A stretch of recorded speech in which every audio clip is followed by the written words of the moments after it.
12 अक्टूबर 2019 रात 11:47 गुजरात के एक सुनसान गांव खंभालिया के बाहरी इलाके में स्थित एक पुराना कच्चा रास्ता। ये वही जगह थी जहां से पिछले 3 महीनों में 5 लोग बिना किसी निशान के गायब हो चुके थे। हवा में अजीब सी ठंडक थी, जैसे किसी अनदेखी मौजूदगी ने पूरे इलाके को अपनी गिरफ्त में ले लिया हो। राघव, जो एक खोजी पत्रकार के रूप में रहस्यमयी घटनाओं की तह तक जाने के लिए जाना जाता था, इस गांव में पहुंच चुका था। उसके कैमरे की हल्की रोशनी मिट्टी से भरे उस रास्ते को चीरते हुए आगे बढ़ रही थी, लेकिन हर कदम के साथ एक अनजाना डर उसकी सांसों में घुलता जा रहा था। गांव वालों के चेहरों पर पसरा खौफ किसी साधारण घटना का संकेत नहीं था, बल्कि ये उस अंधेरे सच की ओर इशारा कर रहा था जिसे वे वर्षों से छुपाते आए थे। गांव के सबसे बुजुर्ग व्यक्ति गोपी इस रहस्य की एकमात्र जीवित कड़ी थे। उनके कांपते हुए हाथ और डरी हुई आंखें इस बात का सबूत थीं कि उन्होंने कुछ ऐसा देखा था जिसे शब्दों में बयां करना आसान नहीं था। धीरे धीरे सामने आने वाली सच्चाई ने उस भयावह सत्ता का नाम उजागर किया, जिसे स्थानीय लोग कच्चा कलवा कहते थे। ये कोई साधारण भूत या प्रेत नहीं था, बल्कि काले जादू और अधूरी आत्माओं से जन्मी एक खौफनाक शक्ति थी। कहा जाता है कि वर्षों पहले एक तांत्रिक ने अमरत्व पाने के लिए मासूम बच्चों की बलि देकर एक निषिद्ध साधना शुरू की थी, लेकिन वो साधना अधूरी रह गई। उसी अधूरे यज्ञ से जन्म हुआ कच्चा कलवा का, एक ऐसी आत्मा जो न पूरी तरह जीवित थी, न पूरी तरह मृत। रात के गहराते ही गांव का हर कोना सन्नाटे में डूब जाता था, लेकिन उस सन्नाटे के पीछे छुपी आवाजें किसी भी इंसान की हिम्मत तोड़ने के लिए काफी थीं। पेड़ों के बीच से आती धीमी सरसराहट, दूर कहीं बच्चों की हल्की हंसी जैसी गूंज और अचानक ठंडी हो जाती हवा, ये सब संकेत थे कि कच्चा कलवा पास ही कहीं मौजूद है। राघव जैसे जैसे उस कच्चे रास्ते पर आगे बढ़ रहा था, उसे महसूस होने लगा कि कोई अदृश्य निगाहें उसे लगातार देख रही हैं। उसके कैमरे की स्क्रीन पर अचानक अजीब सी परछाइयां उभरने लगीं, जो असलियत में वहां मौजूद नहीं थीं। ये सिर्फ एक भ्रम नहीं था, बल्कि उस अलौकिक शक्ति का पहला संकेत था, जो धीरे धीरे उसे अपने जाल में फंसा रही थी।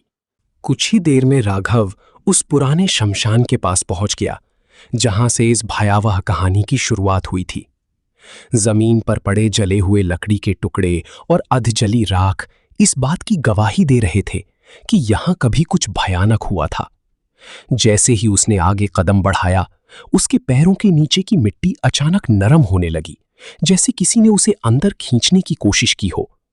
उसी क्षण उसके कानों में एक अजीब सी फुसफुसाहट गूंजने लगी, जो किसी बच्चे की आवाज जैसी थी, लेकिन उसमें एक भयावह क्रूरता छुपी हुई थी। ये कच्चा कलवा था, जो अब सिर्फ एक कहानी नहीं, बल्कि एक जीवित सच्चाई बनकर उसके सामने आने वाला था। अचानक कैमरे की रोशनी झिलमिलाने लगी और सामने अंधेरे में एक छोटा सा साया उभरने लगा। वो एक बच्चे के आकार का था, लेकिन उसका चेहरा किसी इंसान जैसा नहीं था। उसकी आंखें पूरी तरह काली थीं, जैसे उनमें कोई आत्मा ही ना हो, और उसके होठों पर एक अजीब डरावनी मुस्कान फैली हुई थी।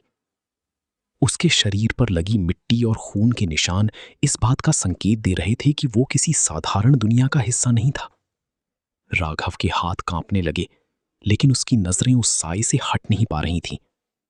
वो साया धीरे धीरे उसकी ओर बढ़ने लगा, और हर कदम के साथ आसपास का तापमान गिरता जा रहा था। उस रात जो हुआ, वो सिर्फ एक व्यक्ति के साथ घटित घटना नहीं थी, बल्कि एक ऐसी सच्चाई थी जो पूरे गांव के अतीत से जुड़ी हुई थी। कच्चा कलवा सिर्फ लोगों को डराता नहीं था, बल्कि वो उनकी आत्मा को अपने साथ ले जाता था। ये एक अधूरी साधना का परिणाम था, जो आज भी अपने पूर्ण होने का इंतजार कर रही थी। जैसे जैसे राघव इस रहस्य के और करीब पहुंच रहा था, वो खुद उस अंधेरे का हिस्सा बनता जा रहा था जिसे वो उजागर करने आया था। उसकी सांसें तेज हो चुकी थीं, और हर गुजरते पल के साथ उसे ये एहसास हो रहा था कि शायद इस कहानी का अंत वैसा नहीं होगा जैसा उसने सोचा था। रात के अंतिम पहर में, जब चारों ओर सिर्फ सन्नाटा बचा था, उस कच्चे रास्ते पर राघव का कैमरा अकेला पड़ा मिला।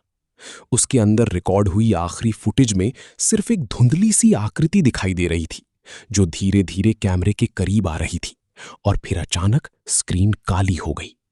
अगली सुबह जब गांव वालों ने उस जगह को देखा तो वहां राघव का कोई निशान नहीं था, जैसे वो कभी वहां आया ही ना हो। लेकिन उस दिन के बाद से गांव में एक नई बात फैलने लगी।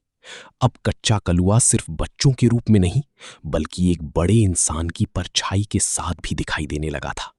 ये कहानी यहीं खत्म नहीं होती, क्योंकि कच्चा कलवा आज भी उस गांव के अंधेरे कोनों में जिंदा है, अपनी अधूरी साधना को पूरा करने के लिए।